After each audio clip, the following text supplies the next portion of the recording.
My mom uninvited me from her party because I wasn't pretty enough. She didn't know I was my sister's boyfriend's boss.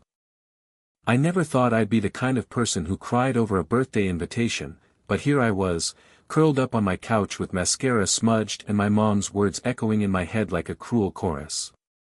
"It's just. I don't think you should come this year, Emma. You know how you look standing next to Lily. People talk." At first, I didn't understand what she meant. Then she added, "It's my 60th. There'll be photos. I just want everything to look polished." It felt like a slap. My own mother telling me, in the most passive-aggressive way possible, that I was too much of a mess to be seen with the family. Too awkward. Too heavy. Too plain. Too not Lily. My sister Lily has always been the golden child. Tall, stunning, and Instagram perfect, she walks into a room and people orbit around her like she's the sun. I, on the other hand, have always been the shadow. The one holding the camera, not posing in front of it.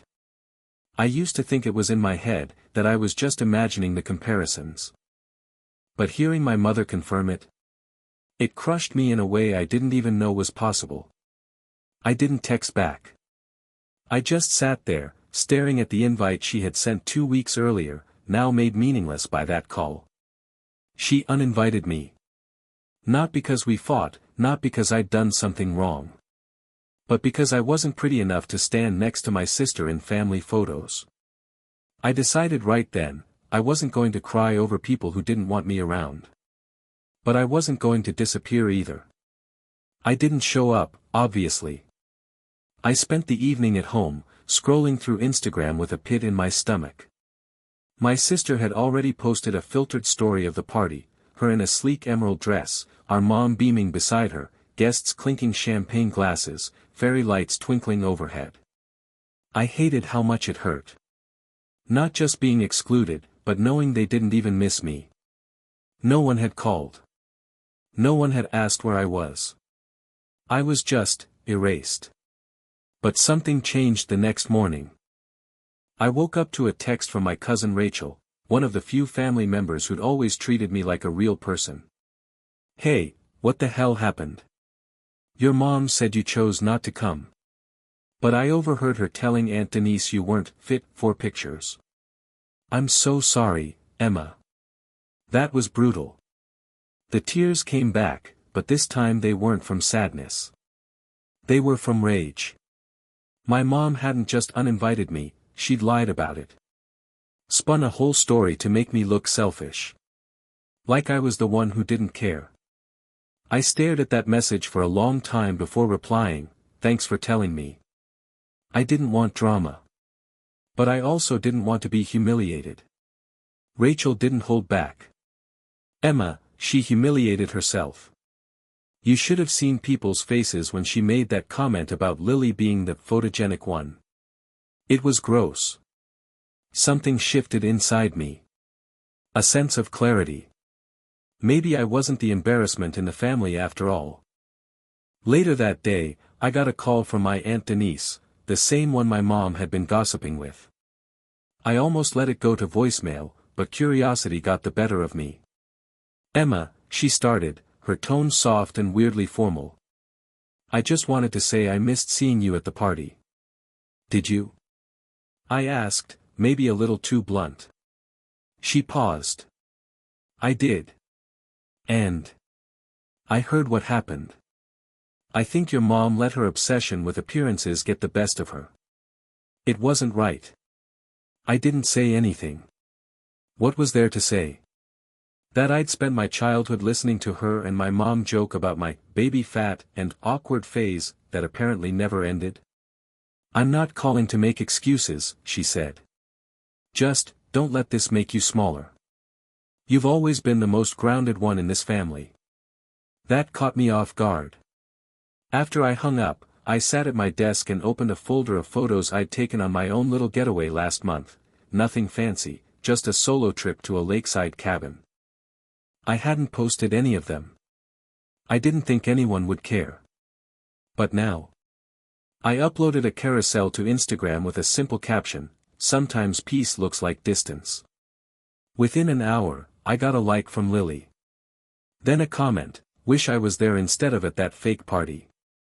You didn't miss anything. I blinked. And then another message came in. From my mom. Call me when you have a second. We need to talk. I stared at the message from my mom like it was a snake curled up in my inbox. Part of me wanted to delete it and pretend it never happened. The other part, the stupid, hopeful part, wondered if maybe she regretted what she'd said. I waited a full day before calling her back. She answered on the second ring. Emma, she said quickly, like she'd been holding her breath. I saw your post. I figured. There was a long pause. Look, she began, I think things got taken out of context. I didn't mean to hurt you. I laughed, and it came out sharper than I intended. You told me I'd embarrass you. What exactly was the context I missed there? She sighed. You're twisting my words. I'm repeating them. Another pause. The silence between us stretched out like a rope fraying at the ends. I just didn't want drama at my party, she finally said. No, you just didn't want me ruining your photos with Lily. That's not fair, she snapped. I felt the heat rise in my chest. You're right. Fair would have been inviting both your daughters and not turning one into a backdrop for the other. Fair would have been not lying to the entire family. I didn't lie. Rachel heard you. Denise heard you. You made it very clear who mattered to you that night, and it wasn't me. She went quiet. Emma, she said, I think you're overreacting. There it was. The classic dismissal. I'd been preparing for it, and somehow, it still hurt. No, I said, calm now. I'm just finally reacting. For once. Then I hung up. And it felt good. For the first time in a long time, I felt in control. I didn't cry after the call. I didn't second-guess myself. I didn't write and delete a dozen apology texts like I normally would. I just let the silence sit, and it didn't scare me. The next few days were quiet. No more texts from my mom. No calls. Not even a passive-aggressive emoji reaction to my posts.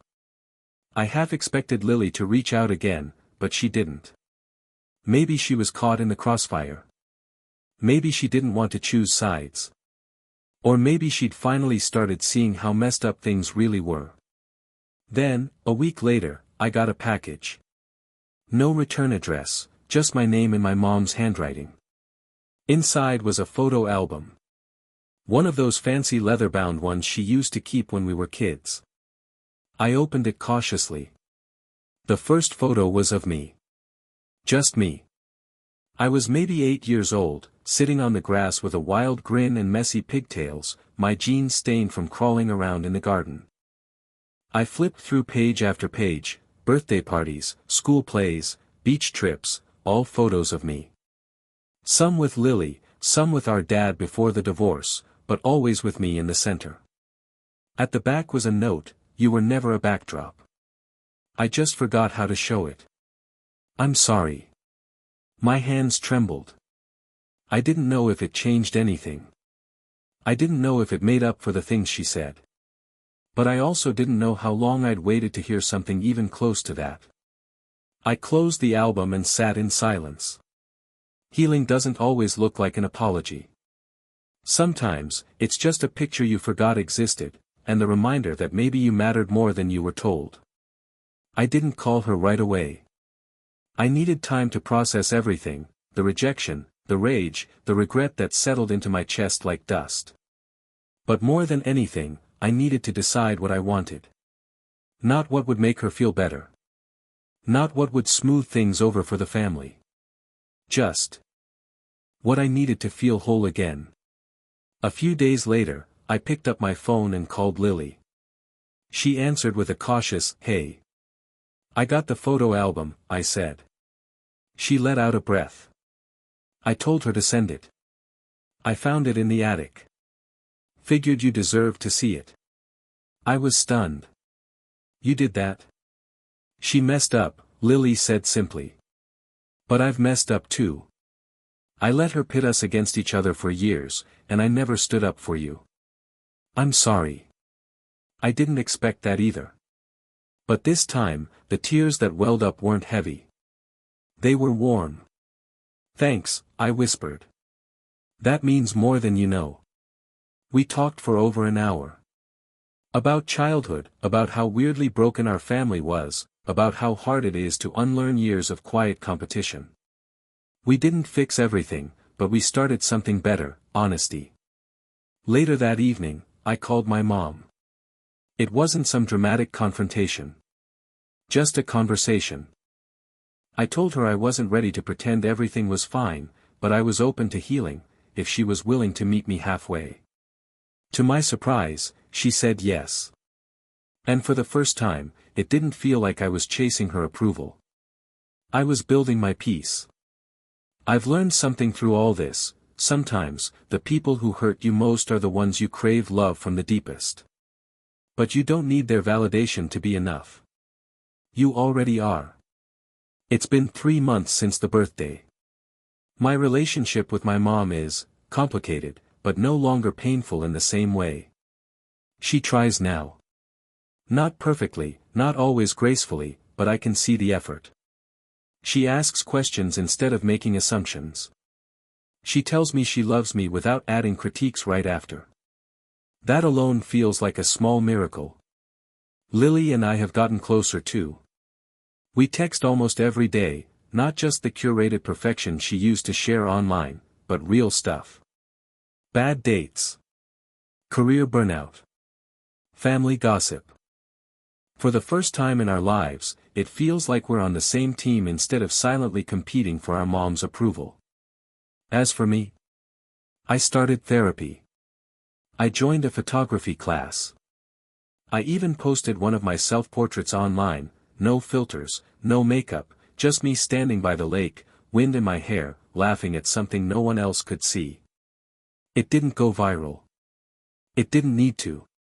Because when I looked at that photo, I didn't see someone who didn't measure up. I saw someone healing. Someone growing. Someone finally stepping into the light. So no, I didn't go to my mother's birthday. But I did show up for myself.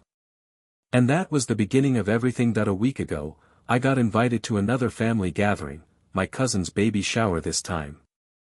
The invite came through a group text. No side comments. No awkward calls. Just my name, included like everyone else's. I hesitated. Old habits whispered that maybe I shouldn't go, that I'd feel out of place, judged, compared.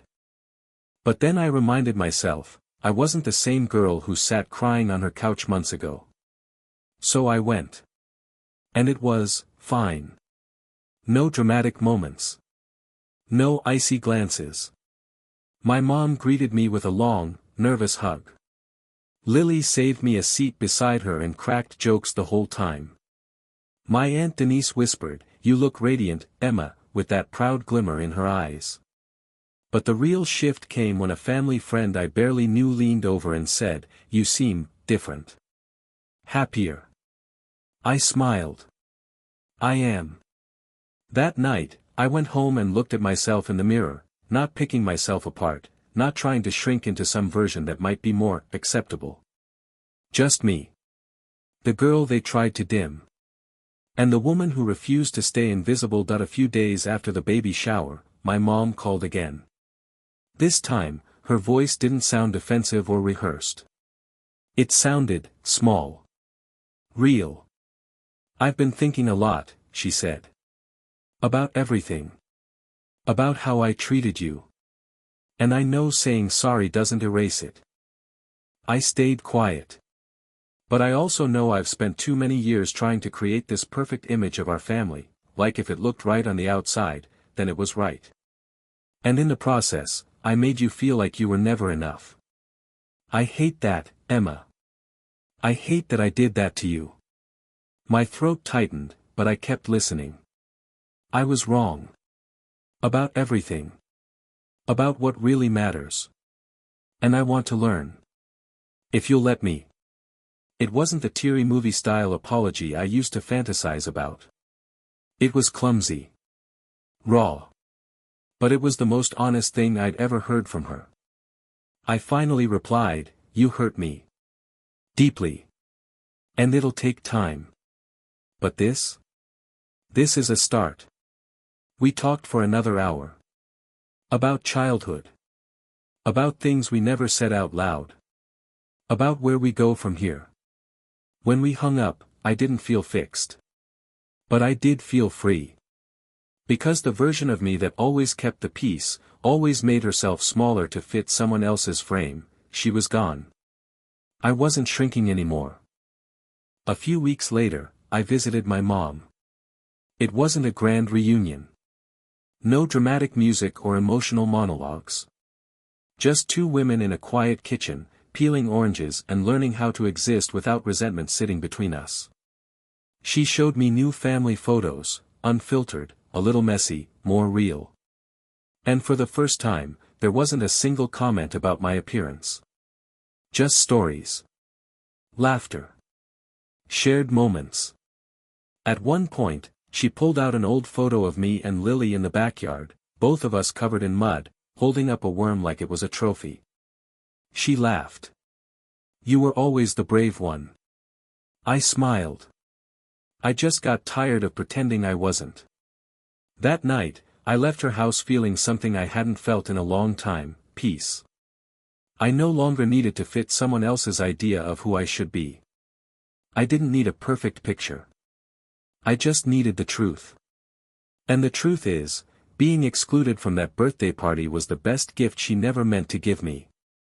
Because it forced me to stop chasing love from people who only offered it conditionally. And start offering it to myself.